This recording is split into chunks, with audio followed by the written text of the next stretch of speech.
Good morning, everyone. Welcome to Economic Times Daily Analysis and Explanation Series. आज है 25 October and day है Monday. तो I hope आपने कल वाली वीडियो देख ली होगी जो दूसरे चैनल पर आई थी, और उससे पहले एक फ्राइडे को भी वीडियो आई थी उसी चैनल पर, वो मैं आपको भी दिखा देता हूँ। और जिसको नहीं पता, मैंने एक नया चैनल लॉन्च किया, उसके ऊपर मैं काफ़ी सारी स्किल्स आप किस तरह से फ्री में एक्वायर कर सकते हैं। आपकी स्क्रीन पर आपको दिख रहा है, ये वही चैनल है। 56 सब्सक्राइबर्स हो चुके हैं 2-3 दिन के अंदर। एंड मैंने एक वीडियो डाली थी फर्स्ट डे ही चैनल के लॉन्च होते ही। फाइनेंशियल मॉडलिंग का एक कोर्स था, फ्री कोर्स। फाइनेंशियल मॉडलिंग जिसको नहीं पता, वो भी मैंने इसके अंदर समझाया हुआ है बेसिक सा, और आपको कैसे वो कोर्स लेना है। वो 999 रुपीज़ का कोर्स है वैसे तो, बट मैंने फ्री में आपको प्रोवाइड किया कोड की हेल्प से। तो आपको इसी तरह से मैं काफ़ी सारे कोर्सेज प्रोवाइड करने वाला हूँ। सेकंड इसके अंदर आने वाला है कि आप स्टॉक मार्केट को कैसे सीख सकते हैं। तो उसके ऊपर 2 कोर्सेज हैं, वो काफ़ी अच्छे कोर्सेज हैं, वो मैं आपको बताने वाला हूँ। इसके ऊपर एक और वीडियो आने वाला है 1-2 दिन के अंदर अंदर ना। उसके अलावा कि काफ़ी सारी और, जैसे एक्सेल आ सकता है आपका, और काफ़ी सारी चीज़ें हैं। म्यूचुअल फंड्स के ऊपर एक कोर्स है। तो वो सब जो चीज़ें आपके आने वाले फ्री कोर्सेज रहने वाले। बस एक ही फीस है कि आप सब्सक्राइब कर लें इस चैनल को। आपको एक और जो कल वीडियो मैंने डाली थी उसके ऊपर भी आपको दिख रहा होगा। तो इसका लिंक आपको जो है नीचे मिल जाएगा, और इस वीडियो का भी लिंक आपको जो है नीचे मिल जाएगा। तो आप ज़रूर से इसको सब्सक्राइब कर लेंगे बारी के लिए। और आगे बढ़ते हैं आज वाले पेपर की तरफ। Now sales profit grow in double digits but margin drop. मैं फर्स्ट न्यूज़ पढ़ रहा हूँ। इसके अंदर बेसिकली हुआ क्या है कि ये कुछ सेक्टर्स को रेफर कर रहे हैं, जैसे एफएमजीजी सेक्टर है आपका। हमने इसके अंदर पहले देखा भी था कि सेल्स तो आपकी बढ़ी हुई है, प्रॉफिट या रेवेन्यू आप कह सकते हैं वो बढ़ा हुआ है, बट आपके जो मार्जिन है वो कम हो गए हैं। ऑपरेशनल मार्जिन एक टर्म चलती है, ऑपरेशनल मार्जिन जो है कम हो गया। इसका मतलब ये होता है कि आपको, जैसे मान लेते हैं पहले आपको 100 में आप गुड ला रहे थे और आप उसे 120 में सेल कर पा रहे थे, और अब आपको वो गुड तो 110 का पड़ रहा है, बट आप अभी भी सेल उसे 120 में ही कर पा रहे हो, या आपको डिस्काउंट देना पड़ रहा है 115 का कर पा रहे हो, ताकि आपका रेवेन्यू ज़्यादा बढ़ जाए उसकी वजह से। तो आपका जो पहले आपका 20 रुपये का मार्जिन था, वो अब 10 रुपये 5 रुपये पे आ गए। तो आपका मतलब एक तरह से डिवाइड बाई 4 हो गया, तो 1/4 रह गया आपके जो मार्जिन है। तो इसी वजह से ये आपका न्यूज़ बन रहा है इस तरह से। अब सैम्पल ऑफ 250 कंपनीज शो, यहाँ पे मैं ये वाली न्यूज़ पढ़ रहा हूँ, मतलब लाइन पढ़ रहा हूँ। इसके अंदर क्या हुआ है कि आपके 250 कंपनीज़ का इन्होंने एक सैम्पल लिया, उसके ऊपर ये निकाला कि कितना उनका रेवेन्यू ग्रोथ रहा, सेल्स ग्रोथ रहा, और ऑपरेटिंग मार्जिन का ग्रोथ रहा। ऑपरेटिंग मार्जिन का मतलब कुछ नहीं होता, इसका मतलब है कि नॉर्मल सेल्स के अंदर कितना मार्जिन है। तो ऑपरेटिंग वर्ड क्यों लिखा है? ऑपरेटिंग वर्ड इसलिए लिखा है क्योंकि नॉन ऑपरेटिंग को अगर हम इंक्लूड कर लेंगे तो वहाँ पे क्या होता है, नॉन ऑपरेटिंग जो रेवेन्यू होता है, जैसे कि मतलब एक कंपनी मान लेते रिलायंस है। रिलायंस ने अभी, आपने सुना होगा थोड़े टाइम पहले, कुछ स्टार्टअप्स के अंदर काफ़ी ज़्यादा इन्वेस्टमेंट किया। तो वो उनका मेन काम नहीं है।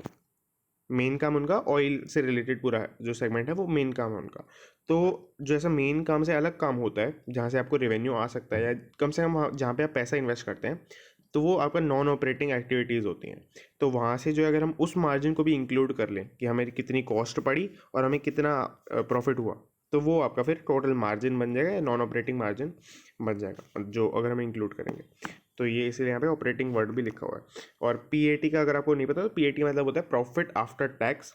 बेसिक भाषा में समझें तो प्रॉफिट, क्योंकि प्रॉफिट के अंदर काफ़ी सारी चीज़ें माइनस करनी पड़ती हैं, वो सब कुछ माइनस करने के बाद पीएटी आता है। मैंने आपको कई बार पहले बताया हुआ है।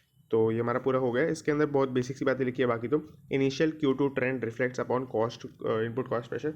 बहुत बेसिक सी बात है कि आपका Q2 का क्या है कि अब प्रॉफिट अभी रिपोर्ट होना शुरू हो गए। क्या होता है कि हर क्वार्टर के बाद काफ़ी सारी कंपनीज रिपोर्ट करती हैं, तो वो आपकी नेक्स्ट मंथ के सेकेंड वीक तक, थर्ड वीक तक कर देती हैं। तो अभी आपकी 25 अक्टूबर है, थोड़ा सा डिले हो गया, वैसे तो पहले हो जाना चाहिए था, बट काफ़ी सारी और जो कंपनीज है वो रिपोर्ट कर रही हैं अभी अपना रेवेन्यू जो है। तो उनके उससे यही रिफ्लेक्ट हो रहा है कि Q2 के अंदर शुरुआत में इनपुट कॉस्ट बहुत ज़्यादा बढ़ गई थी। ये initial Q2 trends reflect input cost pressure. तो ये यही बताना चाह रहे हैं कि मतलब बेसिकली मार्जिन ड्रॉप होने का क्या रीज़न है। तो यही रीज़न है कि इनपुट कॉस्ट जो है बढ़ गई है, जो मैंने आपको अपनी एग्जांपल में भी लिया था। We expect Q2 financial 2022 earnings season to be strong on revenue growth on YoY basis. मतलब कि इस साल के जो पहले IDBI कैपिटल मार्केट्स वालों ने बोला था कि हम जो Q2 की रेवेन्यू की ग्रोथ है वो हम स्ट्रॉन्ग मान के चल रहे हैं। तो हालांकि ये सच बात हुई है, बट वही है कि मार्जिन ड्रॉप कर गए हैं, तो वो दोनों चीज़ें बैलेंस आउट कर देती हैं एक दूसरे को। तो हमने जो ये पूरा देख लिया। अगर आपको उसमें कोई भी डाउट हो तो आप नीचे कमेंट कर सकते हैं। नाउ रोबस्ट, मैं ये वाली लाइन पढ़ रहा हूँ। रोबस्ट नवरात्रि सेल्स बिहाइंड मोर सप्लाई डिस्ट्रप्शंस। अब यहाँ पे क्या है कि एक तो आपकी इनपुट कॉस्ट बढ़ी हुई है, हमने पहली न्यूज़ के अंदर देखा था। एक बार नोट कर लेता हूँ टाइम स्टैम्प। ना एक तो आपकी वो पॉइंट हो गया। दूसरा पॉइंट ये है कि नवरात्रि के अंदर बहुत ज़्यादा सेल्स हुई है, पर्टिकुलरली इलेक्ट्रॉनिक्स सेगमेंट के अंदर। यहाँ पे आपको इसी न्यूज़ के अंदर वही दिखेगा, electronics and handsets short of Diwali demand. तो ये बेसिकली वही है कि आपका दिवाली डिमांड जहाँ पे मतलब एक तरह से 20-30% का तो इंक्रीज़ आता ही ईजिली, तो वहाँ पे जो है हमें डिमांड की कमी दिख रही है पहले, मतलब डिमांड बहुत ज़्यादा दिख रही है और सप्लाई बहुत कम दिख रही है। तो ये एक प्रोड्यूसर्स के पॉइंट ऑफ व्यू से काफ़ी बुरी बात हो जाएगी।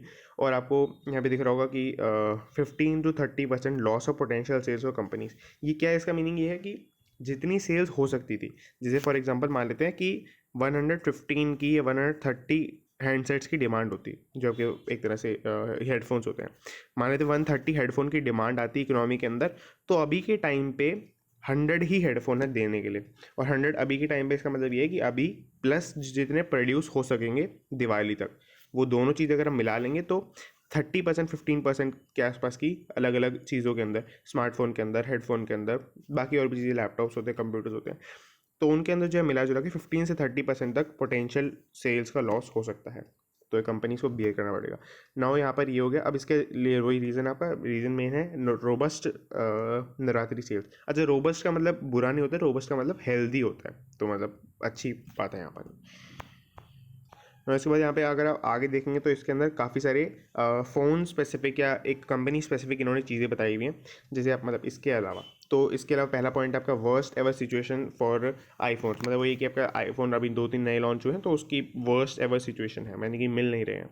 और यहाँ पे इन्होंने इसी को पॉइंट को कंटिन्यू किया, iPhone 11 and 13 pro out of stock, delivery time of 3 to 4 weeks. यहाँ पे इसको लग सकता है, बहुत बेसिक सी बात है। शोमाई वॉन्ट्स ट्रेड डिसरप्शंस में लास्ट फॉर 7 to 10 डेज। तो 7 से 10 दिन तक जो शोमाई के फ़ोन्स हैं, एमआई के फ़ोन्स हैं, उनके लिए डिसरप्शंस रह सकते हैं। और LG says high end imported products price at 75,000 to 1 lakh and above facing supply constraints. तो मतलब कि हाई एंड डिमांड ज़्यादा चल रही है, यहाँ पे एक अच्छा पॉइंट आपको मिल सकता है। एलजी कह रहा है कि 75,000 से ऊपर वाले जो प्रोडक्ट्स हैं उनकी अंदर ज़्यादा सप्लाई के कंस्ट्रेंट चल रहे हैं। तो मतलब एक तरह से जो मिडिल इनकम डिमांड है वो नहीं है, यहाँ पर हाई एंड डिमांड है। और Navratri Diwali period account for 30 to 35% of annual sales for electronic और फोन कंपनीज। वही है कि आपका 30 to 35% जो है, यानी कि क्या है कि नवरात्रि और दिवाली पीरियड को अगर हम लें पूरे को, तो वो अगर मान लेते हैं पूरी सेल्स उसके अंदर जितनी भी होनी थी, उसके अंदर 35% लगभग के आसपास जो है नवरात्रि के अंदर ही हो गई। तो ये मतलब हो सकता है कि जो कंपनीज हैं उन्होंने एक अलग एस्टिमेट लगाया हो, तो उस हिसाब से अब क्या है कि दिवाली में सेल करने वाला पोर्शन जो है वो कम बचा है इन कंपैरिजन टू डिमांड जो चल रही है। तो हमने जो पूरा डिस्कस कर लिया, मेन एक ही रीज़न है कि आपका नवरात्रि के अंदर ज़्यादा सेल्स हो गई, उसकी वजह से दिवाली के अंदर कम बचे हैं। और एक जो आपकी मार्जिन्स ड्रॉप हुए हैं, उसकी एक मेन रीज़न पहली न्यूज़ के अंदर ये निकला था कि वो इनपुट कॉस्ट बहुत ज़्यादा हो गई है। तो हमने जो वैसे पूरा कवर कर लिया, बट इसके अलावा कोई मतलब आर्टिकल आपको दिख नहीं रहा होगा फर्स्ट पेज के ऊपर। और इसके अलावा जो दो तो आपके ए एड्स हो गए, और इसके अलावा ये छोटी छोटी काफ़ी सारे आर्टिकल्स इसके अंदर दिए हैं जो बहुत ही बेसिक है। मैं अगर आपको बहुत ही शॉर्ट में बताऊं तो Groww raises 251 million, valuation triples to 3 billion in 6 months। Groww आपको पता ही होगा, एक डिस्काउंट ब्रोकरिंग ऐप है, उसके ऊपर काफ़ी सारी चीज़ें और भी आप कर सकते हैं, मतलब इसी से इन्वेस्टमेंट से रिलेटेड। तो वो जो है उन्होंने फंडिंग रेज करी है और वो 3 बिलियन पर उसकी वैल्यूएशन पहुंच गई है। बहुत बेसिक सी बात है। WHO expert group to decide on Covaxin approval tomorrow. Covaxin का अप्रूवल ये देने की कोशिश करें। तो बहुत बेसिक बात है। Case of AY 4.2 delta sublineage supported in India. ये बेसिकली एक न्यू वेरिएंट निकल रहा है AY.4.2, अपने न्यूज़ के अंदर सुना ही होगा। और इसका जो है यूके में और पार्ट्स ऑफ सॉरी आपको थोड़ी सी नॉइज़ होगी, बट हाँ यहाँ पे क्या है, यूके और some parts of eastern Europe के अंदर आपको इसके कुछ केसेस मिल रहे हैं, तो उस हिसाब से यहाँ पे हो सकता है इंडिया के अंदर भी हो, मतलब ये हो सकता है। तो हमने जो है पूरा डिस्कस कर लिया। अगर आपको इसमें कोई भी डाउट हो तो आप नीचे कमेंट कर सकते हैं। अब आ गया मैं ईटी मार्केट्स के ऊपर। आज ईटी मार्केट्स थोड़ा सा नीचे आया हुआ है, तो अगर आप PDF के अंदर देख रहे हैं तो थोड़ा सा आपको नीचे जाना पड़ेगा। ना यहाँ पर क्या है कि अच्छा, ईटी मार्केट्स वालों की खुद की वेबसाइट भी है, तो मैंने आपको पहले भी शायद मेंशन किया था, तो अगर आप चाहें तो इसको भी रेफ़र कर सकते हैं। इसके ऊपर बेसिकली यही वाले आर्टिकल्स आ जाते हैं रोज़, और मतलब वो ये कि अगर आपको पहले पढ़ने तो ये जैसे कल सुबह ही आ गया था आर्टिकल, तो थोड़ा सा वो हो सकता है। गेन्स इन GDS hinted strong opening today, analyst x, मैं ये वाली लाइन पढ़ रहा हूँ ऊपर वाली। Analyst expect 2800 to 2850 in near term, 30 to 100, 30 to 150 in medium term. बहुत बेसिक सी बात है कि क्या है कि रिलायंस के जो GDRs चलते हैं, GDR का मतलब ये होता है जैसे कि आपको अगर मान ले अमेरिकन के किसी स्टॉक के अंदर इन्वेस्टमेंट करनी है, तो होता क्या है कि यहाँ पे अमेरिका के जो एक्सचेंजेस चल रहे हैं वो किसी भी स्टॉक को लेके उसकी एक यूनिट बना सकते हैं। उस यूनिट को बोल सकते हैं वो ADR, यानी कि अमेरिकन डिपॉजिटरी रिसीट। उसके अंदर क्या होगा कि जैसे अगर मान लीजिए अमेरिका की कंपनी कोई ले लो, अमेजोन ले लेते हैं। अमेजोन के 5 शेयर्स को लिया, उसने एक ADR बना दिया। तो आपको अगर इन्वेस्टमेंट करनी है तो आप एक ADR को खरीद सकते हैं, आप 5 अमेजोन के शेयर्स के मालिक बन जाएंगे।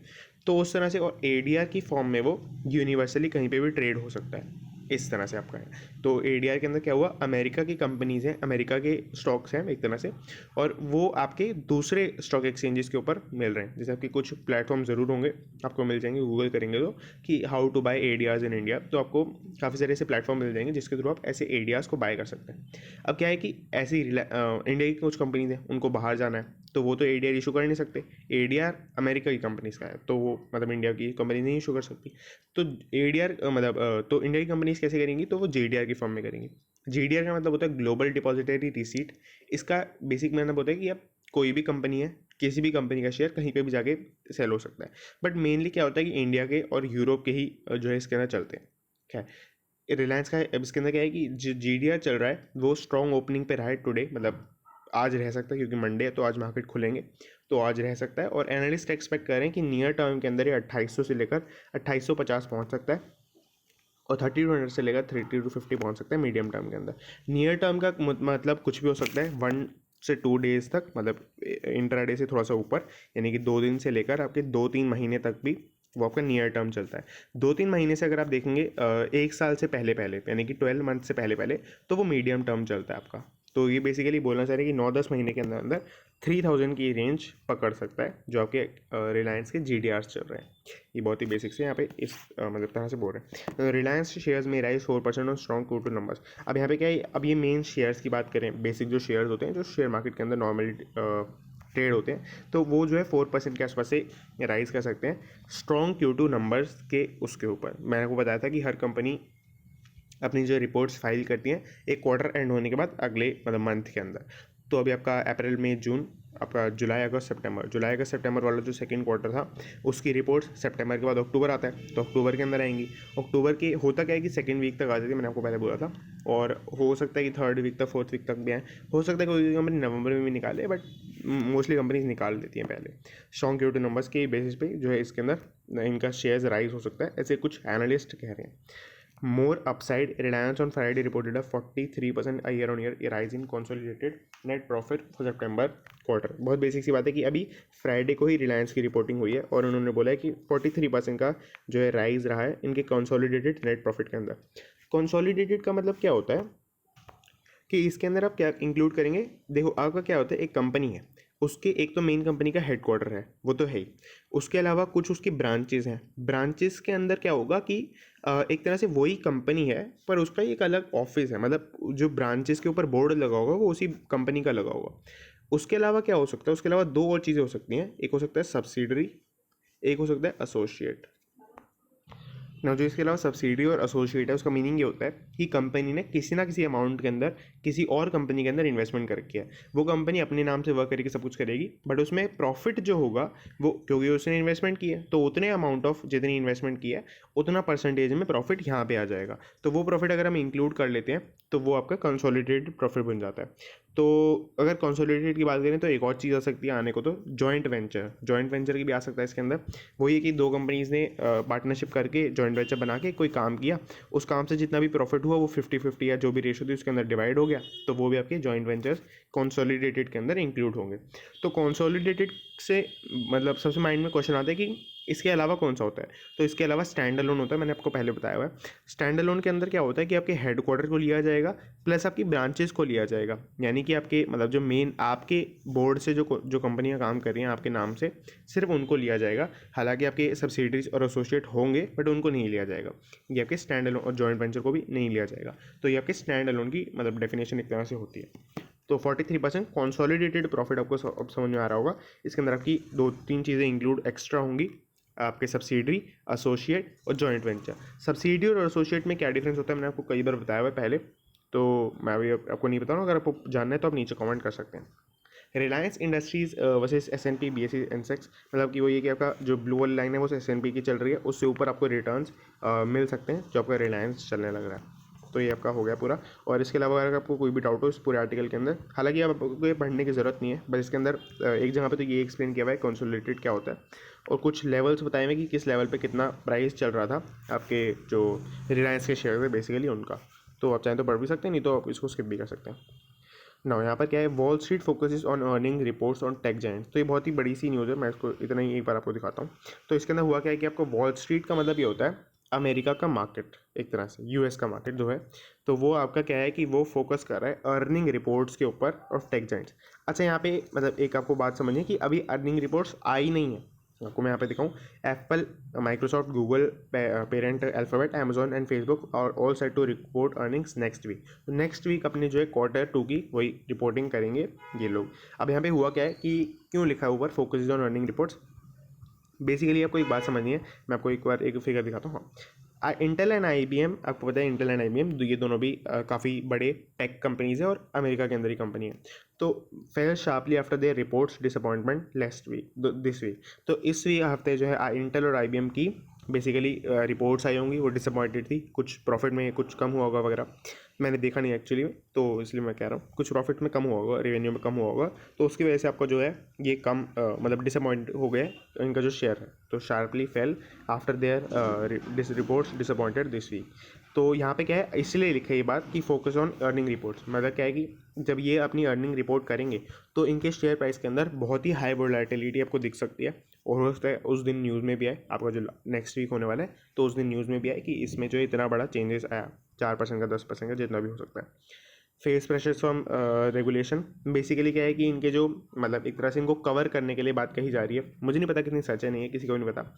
तो इस तरह से कहना जा रहा है कि ये जो बड़े टेक जायंट्स हैं उन्होंने इस टाइम के अंदर एक स्पेशल चीज़ फेस करी है, जिसके अंदर आपका फेस प्रेशर फ्रॉम रेगुलेशंस के बेसिस पे, जैसे इंडिया ने भी नए IT रूल्स निकाले थे, हमने काफ़ी बार डिस्कस किया था।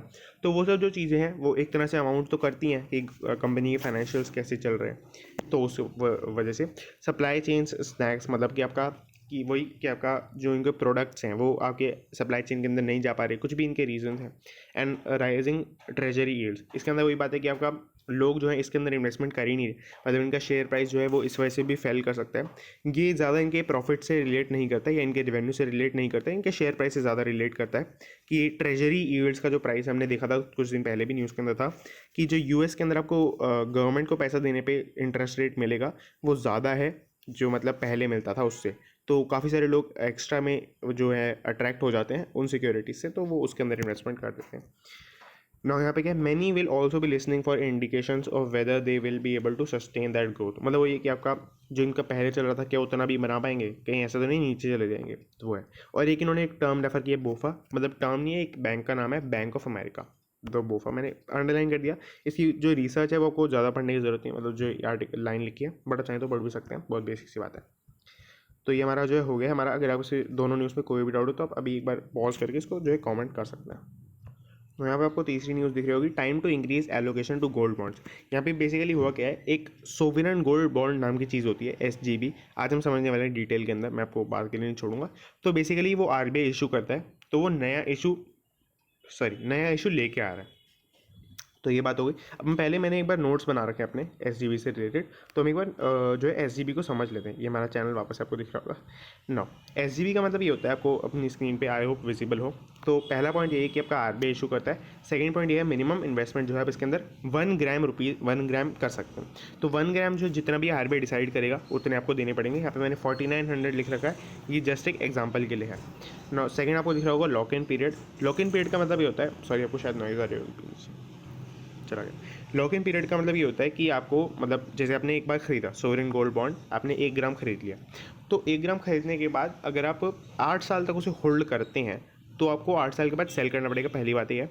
दो, या फिर आपको डिलीवरी लेनी पड़ेगी, और डिलीवरी लेने के लिए मिनिमम लिमिट है 1 किलो, 1 किलो गोल्ड आपको मिनिमम लेना पड़ेगा अगर आपको डिलीवरी करवानी है। और 8 साल के बाद आपको या तो डिलीवरी करवानी पड़ेगी, यानी कि फिजिकल गोल्ड अपने घर पे मंगाना पड़ेगा, या फिर आपको जो है सेल करना पड़ेगा उसी सिक्योरिटी को। तो इस तरह से तो 8 साल तक अगर आप होल्ड करते हैं तो आपको नो टैक्स, कोई टैक्स देना ही नहीं है किसी भी तरीके का, चाहे कैपिटल एप्रिसिएशन कितना भी हो जाए। यानी कि अगर आपने मान लेते 5,000 पे गोल्ड ले लिया अभी आज के टाइम पे, तो अगर आपको मान लेते 8 साल बाद 10,000 भी हो गया गोल्ड फॉर एग्जांपल, तो आपको कोई भी उसके ऊपर टैक्स नहीं देना है जो आपका कैपिटल गेन हुआ है। दूसरी बात, 5 साल तक अगर आप होल्ड करना चाहते हैं तो मतलब क्या है कि अगर आपको जल्दी सेल करना है तो 5 साल में आपको एक विंडो मिलती है जो आरबीआई आपसे ऑफिशियली खरीद लेगा। इसके ऊपर टैक्सेस लगते हैं जो बेसिकली LTCG STCG जो लगते हैं।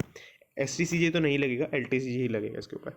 एवरी मतलब अगर आपको LTCG STCG नहीं पता तो LTCG मतलब होता है लॉन्ग टर्म कैपिटल गेन, और STCG मतलब होता है शॉर्ट टर्म कैपिटल गेन। तो इसके बारे में हम कोई बाद में बात कर लेंगे। और एवरी 6 मंथ्स जो है इनका इशू आता रहता है, यहाँ पर ये बात रखी है। सेकेंड होता है टैक्स फ्री प्रॉफिट। तो आपको जो भी प्रॉफिट होगा इसके ऊपर वो टैक्स फ्री रहता है काफ़ी टाइम तक, जो मैंने आपको 8 साल वाला बताया। नो GST, अगर आपको इसको परचेज करते हैं तो आपको कोई GST पे करने की ज़रूरत नहीं है। ये अनलाइक मतलब काफ़ी सारी और सिक्योरिटीज़ के ऊपर तो 3% के आसपास है, बट इसके ऊपर तो मतलब नो GST है। तो इस तरह से अब यहाँ पे क्या है कि आपको काफ़ी सारे रिटर्न्स इसके अंदर मिलते हैं। पहला आपका रिटर्न है अगर आप ऑनलाइन फॉर्म में इसको खरीदते हैं, जो कि ओनली पॉसिबल भी है आज के टाइम पे। आप ऑनलाइन ही खरीद सकते हैं आज के टाइम पे से, या फिर पोस्ट ऑफिस के थ्रू भी खरीद सकते हैं। सॉरी मैं ये भूल गया था, पोस्ट ऑफिस के थ्रू भी आप इसे खरीद सकते हैं, बट वो बहुत ही कम लोग ही खरीदते हैं। तो उस तरह से तो आपको 50 पर ग्राम का जो है डिस्काउंट मिलेगा, तो अगर आप ऑनलाइन उससे करते हैं। और दूसरा आपका रिटर्न है कैपिटल एप्रिसिएशन। कैपिटल एप्रिसिएशन मतलब यही कि गोल्ड के प्राइस में जो भी इंक्रीज़ आया तो वो कैपिटल एप्रिसिएशन के में आएगा। और इंटरेस्ट रेट आपको जो है मिलता है आपको, यानी कि 2.5% का इंटरेस्ट रेट मिलता है। इसके ऊपर आपका टैक्स नॉर्मल तरीके से लगेगा। आपको 2.5% इंटरेस्ट मिलता है, ये आपका फिक्स्ड है, और 6 मंथ के अंदर आपको 2 बार मिलता है। मैंने हिंदी में लिख दिया, 1.25% आपको पर एनम के हिसाब से 2 बार मिलता है इंटरेस्ट 6 महीने के अंदर। तो आपको यहाँ पे समझ में आ रहा होगा कि ये बाकी गोल्ड ऑप्शन से कितना ज़्यादा बेटर है, क्योंकि बाकी गोल्ड ऑप्शन में सिर्फ आपको एक ही चीज़ मिलेगी, दैट इज़ कैपिटल एप्रिसिएशन। उसके अलावा आपको 50 पर ग्राम का डिस्काउंट भी मिल रहा है। तो साथ ही साथ आपको जो मेन बात है वो ये है, इंटरेस्ट रेट भी मिल रहा है। और अगर आप ज़्यादा टाइम होल्ड कर लेते हैं तो आपको कोई टैक्सेस भी नहीं देने। तो वो इस तरह से ये मतलब सबसे अच्छी अगर आपको मैं बताऊँ तो गोल्ड इन्वेस्टमेंट आज के टाइम पे सोवरेन गोल्ड बॉन्ड ही है। और सिर्फ मैं नहीं बोल रहा हूँ, काफ़ी सारे लोग ये बोलते हैं। तो ये हमने देख लिया। बाकी जो डीमैट फॉर्म वाला पॉइंट है वो आपको इतना वो नहीं है, ये मतलब खरीदते कैसे हैं वो उस हिसाब से। तो जो कॉन्सेप्ट वाली बात है वो हो गई है। अब यहाँ पे क्या है कि मंडे को आपका इशू आया, यानी कि आज ही स्टार्ट हो जाएगा ये, और आपके कब तक रहेगा, अक्टूबर 29 तक रहने वाला है, ईयर एंडिंग दिस है।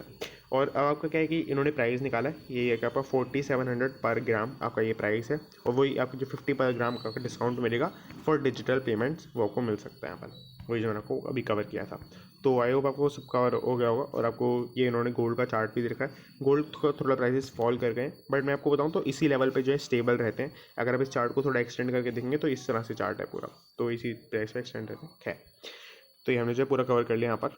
अब हम आगे चलते हैं नेक्स्ट न्यूज़ के ऊपर। Field gets wider for IPO funding after Reserve Bank of India caps borrowing. बहुत ही बेसिक बात है, बहुत ही अच्छी बात है। रिजर्व बैंक ऑफ इंडिया यानी कि RBI ने हमारे एक रूल निकाला है नया। उन्होंने बोला है कि बोरोइंग जो है, यानी कि आप एक मान लेते हैं स्टार्टअप है, स्टार्टअप ने अपने एक आइडिया के ऊपर कुछ बोरोइंग की, मतलब कि हमें कुछ काम करना है, बैंक से बोरोइंग ले ली। तो जो NBFC वाली कंपनी होती हैं वो जो है मतलब ऐसी इस फॉर्म के अंदर बोरोइंग जो है वो उनको लिमिट लगा दी 1 करोड़ रुपीज़ पर बोरोवर।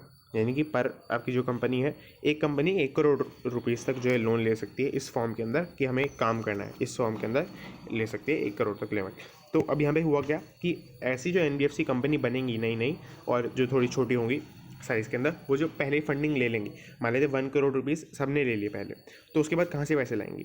तो उसके बाद कहाँ से पैसे लाएंगे, उसका आंसर ये है IPO। वो अपना IPO लॉन्च कर देंगे। अगर वो इतना बड़ा बैंक बन गया है कि उसको 1 करोड़ से भी ज़्यादा फंडिंग की चाहिए, तो सीधी सी बात है वो अपना IPO भी लेके आ सकता है। तो वो अपना IPO लेके आएंगे आपका। अब यहाँ पे होगा क्या, इसकी वजह से IPO फंडिंग बढ़ जाएगी। यहाँ पे आपको ऊपर देख भी रहा होगा, field gets wider for IPO funding after RBI caps borrowing. तो यहाँ पे एक रूल दूसरे रूल से किस तरह कनेक्ट, या दूसरे कॉन्सेप्ट से किस तरह कनेक्ट होता है वो आपको दिख रहा होगा। तो यहाँ पे बोरोइंग पे कैप लगी और उसकी वजह से IPO की फंडिंग का अमाउंट बढ़ जाएगा। यहाँ पर जो मेन पॉइंट है वो ये आपका नीचे, genuine high net worth individual, यानी कि जेन्युइन जो HNIs हैं, HNI मतलब आपको पहले बताया हुआ है, जो 1 करोड़ रुपये से ज़्यादा का, सॉरी आपको दिखा होगा, 1 करोड़ रुपये से ज़्यादा का इन्वेस्टेबल सरप्लस रखते हैं, यानी कि इतना इन्वेस्टमेंट वो कर सकते हैं एक्स्ट्रा। तो वो जो है will get a better opportunity to apply for IPOs। वो ये कि आपका IPO बढ़ जाएगा तो इनको भी एक तरह से बेनिफिट होगा इसका। तो ये हो गया। अब now second news, last news पे इस पे चलेंगे आपका। मैं नोट कर देता हूँ time stamp. Smash hit bitcoin ETF ups the ante for issuers racing to launch. बहुत बेसिक सी बात है, हुआ क्या है कि आपका एक और बिटकॉइन का ETF आ गया है। यानी कि पहले मैंने आपको बताया था बिटकॉइन का पहला ETF आया आपका। पहले ETF का ETF का मतलब ये होता है एक्सचेंज ट्रेडेड फंड, मैंने आपको समझाया था पहले भी। इसका मतलब ये होता है कि आपके बिटकॉइन को आप एक ETF के थ्रू खरीद रहे हैं। एक ETF का मतलब मैंने घुमा दिया बात को, बट इसका मतलब ये होता है कि एक एक्सचेंज है, मान लेते हैं एक एक्सचेंज है जैसे NSE है। NSE के ऊपर आपको एक फ़ंड मिल रहा है, एक फ़ंड चल रहा है, उसके अंदर क्या है कि बहुत सारे लोग इन्वेस्टमेंट कर रहे हैं, आप जैसे बहुत सारे लोग इन्वेस्टमेंट कर रहे हैं यहाँ पर आपको, आप जैसे इन्वेस्टर्स हैं जैसे, तो वो एक फ़ंड के अंदर पैसे डाल रहे हैं, वो फंड आगे जाके बिटकॉइन के अंदर इन्वेस्टमेंट कर रहा है। ये आपको समझ में आ रहा होगा। तो इसमें क्या होगा कि फ़ंड के अंदर कुछ एक्सपर्ट्स बैठे होंगे, वो टेक्निकल एनालिसिस से ये प्रेडिक्ट करेंगे कि किस टाइम पे हमें बाय करना चाहिए, कितना बाय करना चाहिए और किस टाइम पे हमें सेल ऑफ कर देना चाहिए ताकि प्रॉफिट्स हो सके। तो बेसिकली फ़ंड का काम आपको ये आएगा, इसकी वजह से आप फंड को पैसे दे रहे हैं, डायरेक्टली बिटकॉइन के अंदर पैसे नहीं डाल रहे हैं। तो ये ETF होते हैं। अब ETF बिटकॉइन के अंदर पहले नहीं चलते थे। ETF का मतलब ये होता है जो एक्सचेंज वाले डायरेक्टली प्रोवाइड करें। इससे पहले क्या चीज़ चलती थी, इससे पहले म्यूचुअल फंड चलते थे। म्यूचुअल फंड का मतलब एक कंपनी अपने एंड से प्रोवाइड करेगी ऐसे फंड, यानी कि आप एक कंपनी को पैसे देंगे, वो आपके जो है इसके ऊपर डालेंगे, बिटकॉइन के ऊपर डालेंगे। अब यहाँ पे जो है एक्सचेंजेस चल रहे हैं, अच्छा हालांकि NSE नहीं होगा, बिटकॉइन के एक्सचेंजेस जो होते हैं वही होंगे। तो वो जो एक्सचेंजेस हैं वही अपने ऊपर ही प्रोवाइड करेंगे कि कैसे आप बिटकॉइन को ETF के थ्रू खरीद सकते हैं। तो पहला आपका ETF ये चल रहा था, pro shares bitcoin strategy ETF, ये आपका ये था। इनका नाम टिकर के ऊपर BTO है, बीटो सॉरी BITO जो भी है। तो इसने जो है अक्यूमुलेट कर लिया more than 1 billion assets in just days, यानी कि अभी हमने थोड़े दिनों पहले डिस्कस किया था कि ये आया है और अब इन्हें 1 बिलियन के आसपास इन्होंने उठा लिया। तो ये हो गया। अब क्या हुआ है, इस न्यूज़ के अंदर ये बोला गया कि सेकंड बिटकॉइन आपका आ गया है जिसका नाम है वैलकायरी बिटकॉइन स्ट्रेटजी ETF। ये आपका टिकर का नाम है इसका BTF।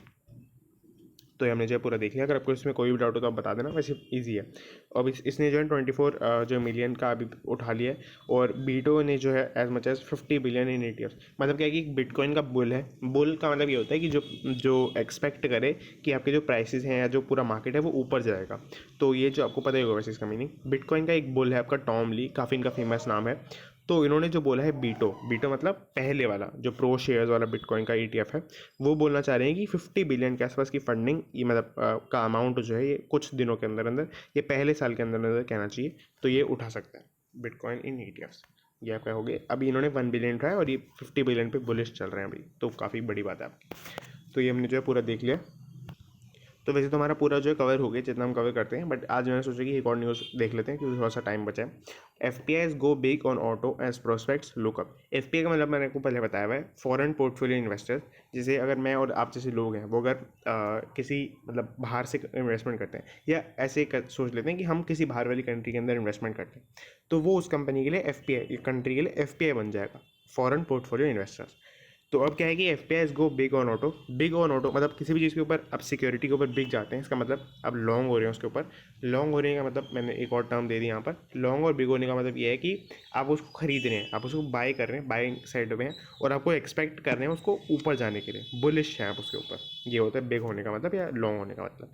तो अगर आपने जैसे रिलायंस के ऊपर लॉन्ग किया, इसका मतलब है कि हमने रिलायंस बाय कर लिया। एज प्रोस्पेक्ट्स लुकअप की वो ये कि आपके इनको फंडामेंटल एनालिसिस जो है वो स्ट्रॉन्ग लग रहा है आज के टाइम पर, तो उस तरह से आपका जो है इन्होंने खरीद लिया। अब FPI ऑटो सेक्टर AUM, यानी कि FPI का ऑटो सेक्टर का assets under management. Basically FPI वालों ने ऑटो सेक्टर के अंदर कितनी इन्वेस्टमेंट कर रखी है, वो प्राइस जो है ऊपर चलने लग रहा है। टोटल FPI इक्विटी AUM और आपका परसेंटेज के अंदर, यानी कि मतलब कि टोटल जो है FPI ने कितना इक्विटी शेयर्स के अंदर इंडिया के अंदर डाल रखा है, वो यहाँ पे निकाला है। मतलब जो लाइन वाला ग्राफ है उसके ऊपर, और ऑटो सेक्टर के अंदर कितना डाल रखा है वो यहाँ पे निकाला है। तो इस तरह से आपका ये है।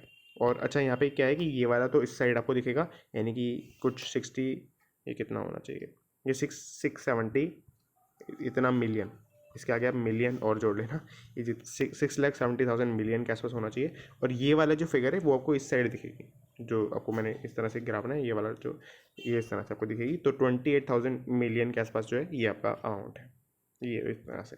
तो हमने जो पूरा देख लिया, नियरली 10 मंथ्स के अंदर जो है काफ़ी ज़्यादा इन्वेस्टमेंट आने लगी है, मतलब कि 10 मंथ्स जो है कम हो गई थी। यहाँ पे आपको दिख रहा होगा, यहाँ पे जो 10 मंथ्स ये है। तो इस तरह से आपका ये बहुत बेसिक सी बात थी। और यहाँ पे एक और अच्छी बात है बहुत, फनी सी बात है हल्की सी, and Nifty auto index has gain 11% in the past month. पिछले महीने निफ्टी का एक ऑटो इंडेक्स है जिसके अंदर ऑटो सेक्टर की मेजर कंपनीज हैं, जैसे आपकी बजाज ऑटो हो गई, ये वाली जो कंपनीज हैं मेन कंपनीज के अंदर आती हैं, तो वो आपका 11% बढ़ा है, वाइल द मेन निफ्टी जो है निफ्टी राइज हुआ है सिर्फ 3% से। तो हमने जो पूरा देख लिया निफ्टी को, अगर आपको आउट परफॉर्म करना है तो आप निफ्टी ऑटो के अंदर भी इन्वेस्टमेंट करने का सोच सकते हैं, ये बताना चाह रहे हैं यहाँ पर। तो हमने जो पूरा यहाँ पर देख लिया, अगर आपको किसी भी पॉइंट के अंदर कोई भी डाउट हो तो आप नीचे कमेंट कर सकते हैं। और जो है अगर आपको टेलीग्राम ग्रुप नहीं पता तो आपको उसको ज्वाइन करना चाहिए। अगर आपको ये PDF चाहिए तो वो भी मैं 7 बजे के आसपास सेंड कर देता हूँ डेली, तो जो है आप उसे भी देख सकते हैं। और अगर आपको चैनल सब पसंद आ रहा हो तो आप सब्सक्राइब ज़रूर करें, हमें 2K सब्सक्राइबर्स तक ज़रूर जल्दी से पहुँचाएँ। So that's it and thanks for watching.